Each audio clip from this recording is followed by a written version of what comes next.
শিৱসাগৰ ঐতিহাসিক ৰংঘৰৰ দাঁতিত বেদখল। কিছুদিন পূৰ্বে ৰংঘৰ বাকৰিত কৃত্ৰিম বানৰ সৃষ্টি হৈছিল আৰু কৃত্ৰিম বানত কেইবাদিনো বৰ গৈছিল ৰংঘৰৰ বাকৰি। ৰংঘৰ বাকৰিত কৃত্ৰিম বানক লৈ প্ৰতিক্ৰিয়াৰ সৃষ্টি হৈছিল। জেৰেঙা, ৰূপহী, কেকাই আৰু বছাপথাৰ বিভিন্ন অংশত বেদখল চলিছে।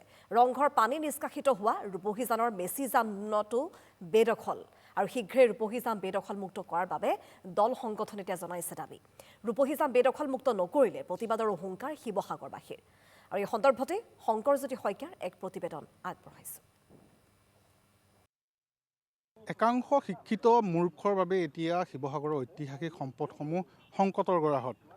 কিছুদিন পূৰ্বে মুষলধাৰ বৰষুণৰ ফলত শিৱসাগৰৰ যি ঐতিহাসিক ৰংঘৰ, এই বিশ্বখ্যাত ৰংঘৰৰ বাকৰিত কৃত্ৰিম বানৰ সৃষ্টি হৈছিল আৰু ৰংঘৰৰ অস্তিত্বৰ প্ৰতি ভাবুকিৰ সৃষ্টি হৈছিল। আৰু এই বিষয়ে NKTVত বাতৰি সম্প্ৰচাৰিত হৈছিল।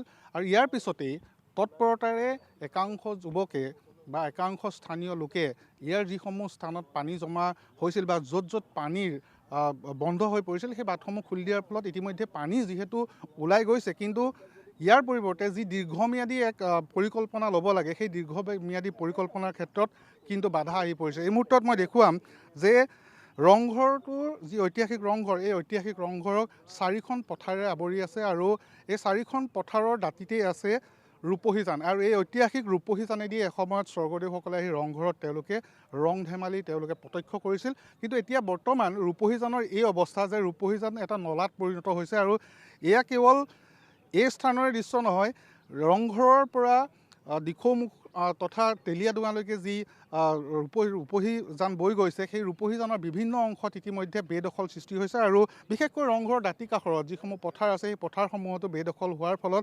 ৰংঘৰৰ বাকৰিত কৃত্ৰিম বান সৃষ্টি হোৱা বুলি ইতিমধ্যে সকলোৱে পতিয়ন গৈছে। আৰু কিছুদিন পূৰ্বে যি কৃত্ৰিম বানৰ সৃষ্টি হৈছিল, যেতিয়া ৰংঘৰৰ অস্তিত্বৰ প্ৰতি সংকট অহা বুলি যেতিয়া সকলোৱে চিন্তিত হৈ পৰিছিল, ইয়াৰ কাৰণ সকলোৱে বিচাৰিছিল। আৰু বৰ্তমান কাৰণটোৱে হ'ল যে ইয়াৰ দাঁতি কাষৰীয়া স্থানসমূহত একাংশ শিক্ষিত লোকে কৰা বেদখল। আৰু এই বেদখলৰ ফলত যি ৰংঘৰৰ বাকৰিত বান সৃষ্টি হৈছিল, কৃত্ৰিম বানৰ সৃষ্টি হৈছিল, যাৰ ফলত দৰ্শনাৰ্থীসকল অহাৰ ক্ষেত্ৰত অসুবিধা হৈছিল, যে ৰংঘৰৰ ঐতিহ্যৰ প্ৰতি ভাবুকি আহি পৰিছিল। গতিকে এই ক্ষেত্ৰত স্থানীয় দল সংগঠনসমূহ বৰ্তমান সক্ৰিয় হৈ পৰিছে। মই তেওঁলোকৰ মন্তব্য ল'বৰ চেষ্টা কৰিম যে এক দীৰ্ঘম্যাদী পৰিকল্পনা লাগিব ৰংঘৰক যি ঐতিহ্য, সেই ঐতিহ্য ৰক্ষাৰ ক্ষেত্ৰত। গতিকে সদৌ টাই আহোম ছাত্ৰ সন্থাৰ শিৱসাগৰ জিলাৰ সাধাৰণ সম্পাদক পাৰ্থ গগৈ আছে মোৰ সৈতে। যে আপুনি পূৰ্বতে NKTVৰ সন্মুখত আহিছে আৰু এই বিষয়ে উল্লেখ কৰিছে যে আটাইতকৈ আকৰ্ষণীয় ঐতিহাসিক সমলটোৱেই হ'ল ৰংঘৰ।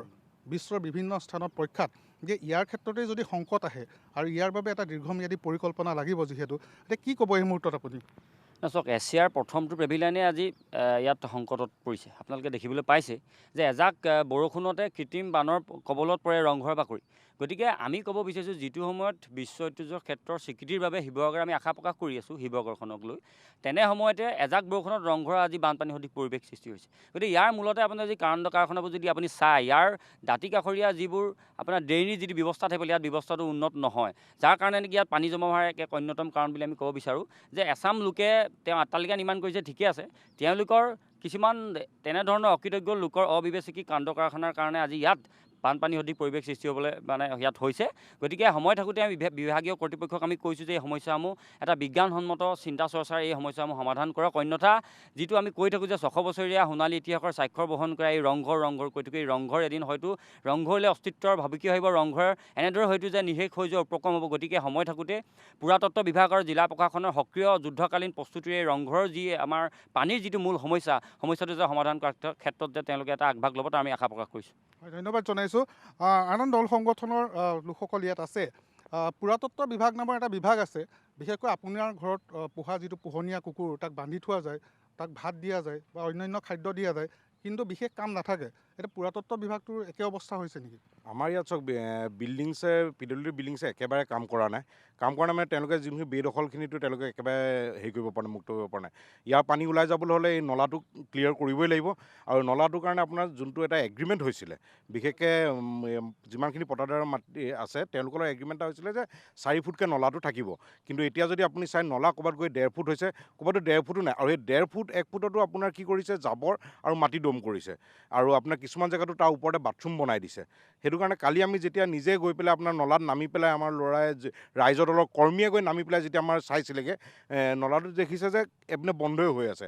আৰু আজি আপোনাৰ আমি এইটো মটৰ লগাই পাৰিলে নলাটো অকণমান সিঁচি দিবলৈ চেষ্টা কৰিছোঁ, কৰি পেলাই তাকে পানীখিনি যিকণ আমাৰ নলাত ৰংঘৰত জমা হৈ আছে সেই পানীকণো যেন ওলাই যায়। কিন্তু ইয়াৰ পিছত যদি প্ৰশাসনে যদি এইটো কাম বেদখলটো যদি মুক্ত কৰি নিদিয়ে তেতিয়াহ'লে এইটো একো হ'ব নোৱাৰে আৰু এইটো তেনেকৈয়ে থাকি যাব। আৰু ইয়াৰ কাৰণে আমি সঁচাকৈ ধন্যবাদ জনাব লাগিব শিৱসাগৰ বিধায়ক মহোদয়ক। তেওঁ আমালৈ প্ৰত্যেক 10 মিনিটৰ মূৰে মূৰে ফোন কৰি তেওঁ আমালোকে এবাৰ পানীখিনি কিমান গৈছে কি নাই যোৱা, আৰু সেই বস্তুটো তেওঁ আপোনালোকে চবেই দেখিছে ছ'চিয়েল মিডিয়াত তেওঁ দি আছে। প্ৰত্যেক এঘণ্টা মূৰে মূৰে তেওঁ ছ'চিয়েল মিডিয়াত তেওঁ এটা পোষ্ট দি আছে। আৰু সেই পোষ্টটোক লৈ পেলাই বহুত মানুহে কিবা মানে শাসকীয় দলৰে হওক বা বিভিন্ন দল সংগঠনে বহুত উপলিঙা কৰিছে সেই পোষ্টটোত। কিন্তু চাবলৈ গ'লে তেওঁ সেইটো আচলতে এটা আমাৰ ৰাইজক দেখাইহে আছে যে বস্তুটো কেনেকুৱা গৈ আছে। আৰু সেইকাৰণে আমি ধন্যবাদ জনাবই লাগিব বিধায়ক মহোদয়ক শিৱসাগৰ।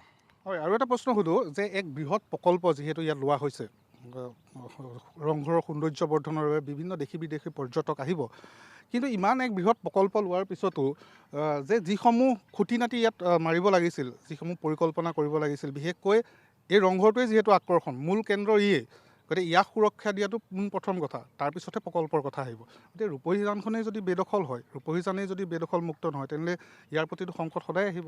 ইয়াত চাওক আপোনাৰ যিটো ওম কনষ্ট্ৰাকশ্যন নামৰ যোনটো প্ৰতিষ্ঠানে কৰি আছে কামটো, সেইটো মানে জানিব পৰা মতে তেওঁলোক দিছপুৰৰ বিৰাট মানে শক্তিশালী একদম ঘনিষ্ঠ এটা হেৰি, আৰু সেইটোৱে তেওঁলোকে কোনো গুৰু গোসাঁই নামানে।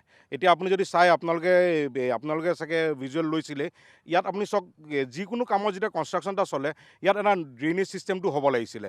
ইয়াৰ একো ড্ৰেইনেজ নাই। আজি এতিয়া তেওঁলোকৰ তাতে মাটি পেলাইছে, তেওঁলোকে নিজে পাম্প লগাই পেলাই সিঁচি আছে, কিন্তু তেওঁলোকৰ ড্ৰেইনেজ ছিষ্টেম নাই। সেইটো আচলতে আমাৰ প্ৰশাসনে অকণমান চকু দিব লাগে, কিয় কি বাকী তেওঁলোকৰো মানে কি আপোনাক যে আগতে ক'লোঁ দিছপুৰৰ একদম ঘনিষ্ঠ, গুৰু গোসাঁই একো নামানে, সেইটো কাৰণে ইয়াত একো কৰিবও নোৱাৰা হৈছে এতিয়া বৰ্তমান। ধন্যবাদ জনাইছোঁ। আন এগৰাকী আছে, মই আপোনাৰ ওচৰলৈ আহিছোঁ যে অসম চৰকাৰৰ বিভাগসমূহ প্ৰকৃততে ফুলদানি নে কাৰ্যক্ষম কিছুমান বিভাগ?